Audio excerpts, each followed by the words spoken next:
So it is Dobitsberger on pole position then, and it will be Danny Henny alongside him on the front row of the grid. And that's a mouth-watering prospect with Tim Ellis, David Hatton, the MX5 champion Steve Ficacci right behind them as well. Yeah, they're revving up, Chris, and it lights go green. It is the green flag, and we're underway for Season 2 of the Missed Apex Formula Renault Challenge, and Danny Henny has got the better launch. A dual clutch system on his setup for him, working fantastically, but Dobitsberger is trying to brave it out around the outside of turn 1, locking brakes, but it is Henny who is through, and there's Tim Ellis and David Hatton side by side going through turn 3, and Ficacci and Andy Flagg and strife down at turn 2. And so there's a bit of contact at the back of the field, and we've got quite a big gap behind this top 4 now. Stephen Williams is coming out fantastically on that. He's up to P5 ahead of Kyle Power, and still for third place it's side by side between Hatton and Ellis. Ellis up on the inside, and Hatton now with the advantage. Still neither one of them wants to yield, and it will be Hatton with the inside line as they go down towards the Dunlop hairpin, and it looks like the reigning champion is going to consolidate a podium place in the early stages. But Henny getting the jump on Dobitsberger at the start there, Chris. Yeah, that was all action there. Henny made a fantastic get off the line, actually. Dobitsberger, watching the replay, just bogged down a little bit with a bit too much wheel spin. Sorry, go, Chris. And Ellis trying to make his way around the outside of the Schumacher S and so close to contact. All this is great news for Stephen Williams, who is now right on their bumper. But Henny and Dobitsberger pulling away massively. They've already got 2 seconds over these guys as they make their way down to the back straight. And I wouldn't be surprised if Dobitsberger had a run at the number 93 car going down into the chicane. Yeah, behind them, Drillsman has just overtaken James Wingfield, who's holding up a massive queue of cars going back from P7 all the way back to Mark Greenow back in P14. Oh, Hatton's gone over the chicane. Sorry to cut over you there, Chris, but he has skipped the final chicane, and now he's having to go defensive on the way into the final corner. Power, meanwhile, making his way around the outside of Williams, and Ellis and Hatton once again side by side, all moving down to the right hand side, trying to get the slipstream. Ellis up into third place at the end of lap 1. Dobitsberger looked like he was having a look around the outside of Henny for the lead, but to no avail on that occasion. And Hatton has been absolutely swarmed by the pack. Both Power and Williams are through. Has Hatton got damage on that car, I wonder, because he was absolutely eaten alive and he's dropping like a fly at the moment. I was just watching a replay back, and unfortunately James Wingfield, who, as I was talking about him, he got punted through the chicane and ended up backwards, dropping well back through the field, unfortunately for him. Going back to the front, can you see that damage, Chris? I can't see anything from the offboard. Of course, there is that sort of invisible floor damage that you can't really see. You can only feel it. It looks like he's sort of picking up pace now. Maybe he was just a little wrong-footed in that final sector there. A little lock up again into the Dunlop hairpin. But Alex Drillsman certainly sniffs a place. Going back to the lead, Chris Dobitsberger's right behind Henny. He's going to try and move. Henny's gone defensive. Yep, he's going to try and set him up down the back straight into turns 11 and 12. So apologies if you're seeing Henny blinking a little bit there. We are limited by each user's internet connection, so hopefully that doesn't put Dobitsberger off too much. And it's going to be a run down towards that final chicane. Henny in the bright orange car, Dobitsberger in the Ace of Spades colours. Henny has to keep it to the left-hand side. Dobitsberger trying to break around the outside. And Henny will be wrong-footed, but this corner is where he's been picking up a lot of time. He seems to be a master of that chicane. It's so tricky to get on the power. It's so bumpy on that exit. A lot of these guys are struggling just to get it through there, let alone get it through with any kind of speed. But Henny immediately trying to break the toe down this straight, but I think he's safe from any attack into turn 1 on this occasion. Yeah, Dobitsberger tried to get the power down out of the chicane, and unfortunately, yes, as you said, he just wasn't quite on it as much as Henny was, and that just put him a little bit out of reach. So he's going to try and regroup and come back in the next couple of laps. Oh, we've already got some lap traffic that's going to come into play here. Looks like some of these guys had to make their way back to the pits after some first lap calamities. That's John McClintock, who's going to be the first car they come across. And not moving aside just yet. But perhaps this could open up some doors for Dobitsberger to try and make his way through and claim his second victory in the Formula Renault Challenge. Henny, of course, holds the record for the most number of wins at 5. Didn't even complete the full season last time, but still a record holder. Tied for the most number of podiums with David Hatton as well on 9. So once again, coming back up the hill and through the Schumacher S. First part of the traffic safely cleared. Next car up the road, it looks like the Valvoline car of Frick Smit. It's another new name to the championship. And so coming now to this turn 11. And I was going to think maybe Henny was going to get a little bit of a slipstream there to help him ward off Dobitzberger. But it looks like he's having another look as they come up to the chicane. Not as close as he was last time around. Henny still goes defensive, but no way through for Dobitzberger on that occasion. And you see the confidence that Henny has through that chicane, running it right up to the exit curb as well, and a little bit further, still finding the grip. A little bit further back, you've got David Hatton in 6th under massive pressure from Drillsma, just coming through the final corner now. He had to go really defensive through the chicane. He's gone a bit wide. I think that could allow Drillsma a bit of a run into that hairpin. Could well be. Dobitzberger not close enough to challenge. Oh, Henny's gone a bit wide into turn 1 though. He's gone off the circuit, but he's been able to keep the lead for now. There's one thing you can do at that turn 1, is just run it across to what actually forms the S of the first corner on the N24 layout, and you can just about get away with a mistake there. But perhaps Dobitzberger thinking he's putting him under pressure and he can force Henny into a mistake. I will say I've not seen Henny make too many of those, especially once everything's up to temperature, as we're now on lap 4 of 8, so coming up to the halfway mark in this race. Don't think we'll see such errors from Henny. Ellis looking very secure in 3rd place at the moment, as Carl Power and Stephen Williams, they're only split by half a second in that battle for 4th place. Carl Power, I won't say I'm surprised to see him this far up, but he was kind of falling out of love with the Formula Renault car in general, and looked like he was going to be focusing more on Formula 3 this season. But it's great to see him just come in and knock it out of the park straight away. That battle for 6th place, you mentioned David Hatton and Alex Drillsma, certainly looking tasty, but the leaders are back on the back straight, and Dobitzberger fancies another run at him into the chicane. But Henny's just getting off that corner so well, he didn't even feel the need to go defensive into the chicane that time. Oh, he's gone through the chicane though, and this could be Dobitzberger's one opportunity to take the lead of the race, and Henny has to let him through. Dobitzberger leads with 4 laps to go.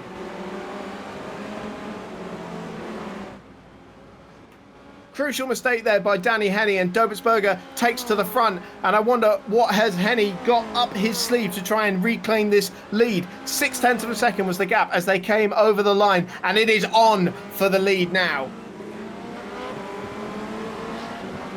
So I was just looking back at the replay, Chris. So Danny Henny, he got to the first apex and had to steer completely opposite lock to the right-hand side. So he obviously hit a bump and got some oversteer, and then that just catapulted him off of the course. So he then had to just let him through. So we'll see if he can make up that time again. That's such a shame for Henny, but that's the pressure that Dobitzberger was putting him under was immense. He's dropped massively in this first sector, though. He's already 1.5 seconds down on Dobitzberger.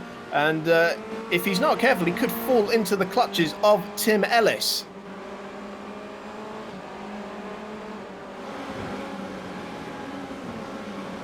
So coming back.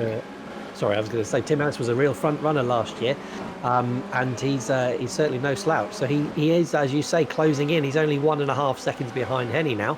I think Henny's picked back up the pace because he's not dropping off quite as fast as he was. Maybe his tyres got a bit cold from going off the circuit. Yeah, probably picked up some grass and lacking a little bit of grip for that first sector.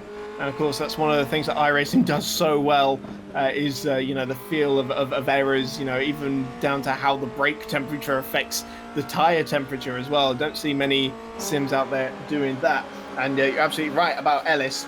A race win last season, 5 podiums. He's no slouch, and certainly no stranger to the rostrum. Coming back to Gregory Leader, he is alongside Colin Ward. Colin Ward's at the inside of the chicane. Who's going to make it through there? Two classic livery cars battling it out there. Ward ahead for the moment, but Leader's got a fantastic run out of the chicane and looks like he's going to pop it up the inside of the final corner. Oh, Ward, fantastic defence, just braving out around side. That's, watch out for Shelley behind as well, because he's got a real toe on both of them here. He's going to the inside. And Shelley is absolutely rapid.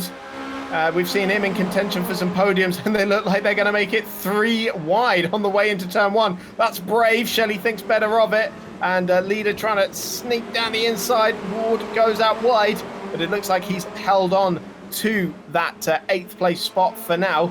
But this battle absolutely going off. We can see Brian Boomsma in there as well in 11th place, and Sam Watley in 12th as well. Boomsma taken to the inside of turn 3, trying to get past Shelley, but Shelley is having none of it. Shoves him out onto the runoff area.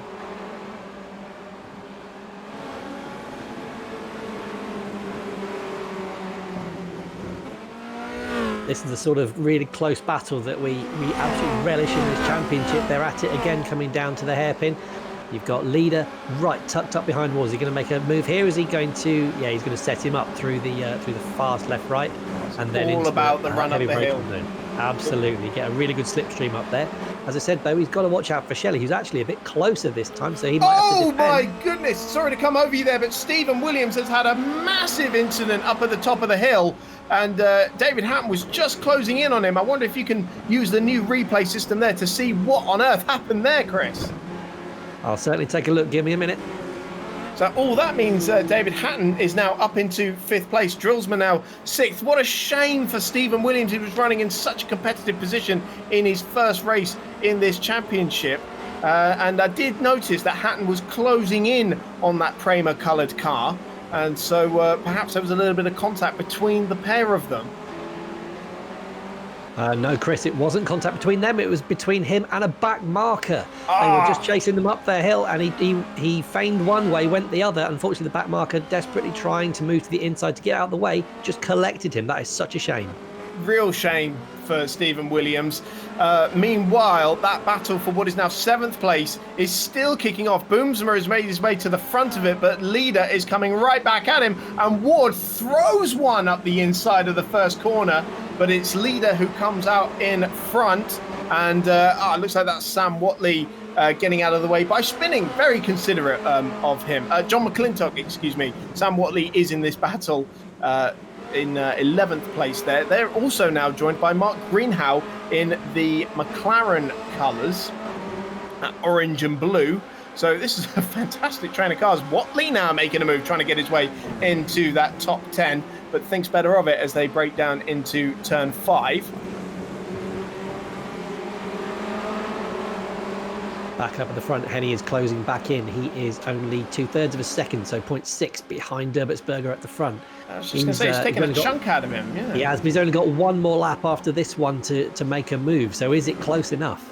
Yeah, we are on the penultimate lap now. Just in that battle for 7th place, by the way, Leader has pulled away from Boomsma, so it looks like this squabble is now going to be over 8th. But we will keep you updated up at the front. It looks like it's about as close as it was when Derbertsberger was challenging. And so all Derbertsberger has to do is keep it on the road. I think that was another mistake there by Henny into this game. Just got in a little bit too hot and didn't get the run out of the corner that he needed. And that gap has opened up again. It's 1 second as Derbertsberger comes across the line to start his final lap and is currently on course to take his second Missed Apex Formula Renault Challenge victory. He is. I think Henny made a little feint move up into the chicane and then outwitted himself and just, as you said, just missed his braking point by only a couple of meters. But that was enough just to slightly skip that first apex, had to really slow up to not bounce over the second curb and wrong foot himself. David Hatton as well, trying to get himself back ahead of Carl Power. He's reeled him in, only half a second between them on this final lap. No way through for him at the Mercedes Arena. But certainly he'll be having a look into the chicane, I would have thought. Just 3/4 of a lap to go. That battle for 8th place. Meanwhile, Edward Shelley now at the front of that, 1 second ahead of Boomsma. So they've certainly had an eventful start to this season. And Dobertsberger, as he exits the Dunlop hairpin and comes through the Schumacher S with 9/10 of a second over Danny Henny, he looks like he's got this one sewed up. Just got to keep it on the road. It's all about whether Henny can get that slipstream up the hill, but I do think he's too far. He's really trying hard, skipping over the exit curbs here, just trying to get every little bit of momentum, but I don't think it's going to be enough, Chris. Hatton, meanwhile, lining up a move on Carl Power for fourth place. Power also blinking a little bit, so apologies for that.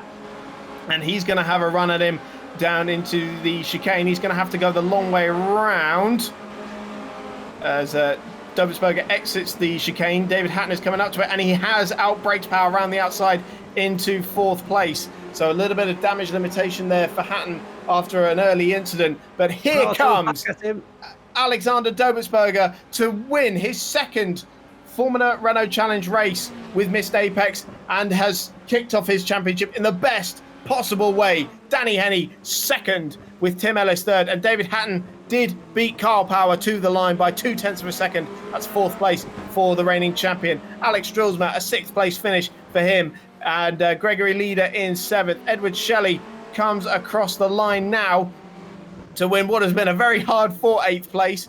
Brian Boomsma ninth on debut, with Colin Ward in 10th.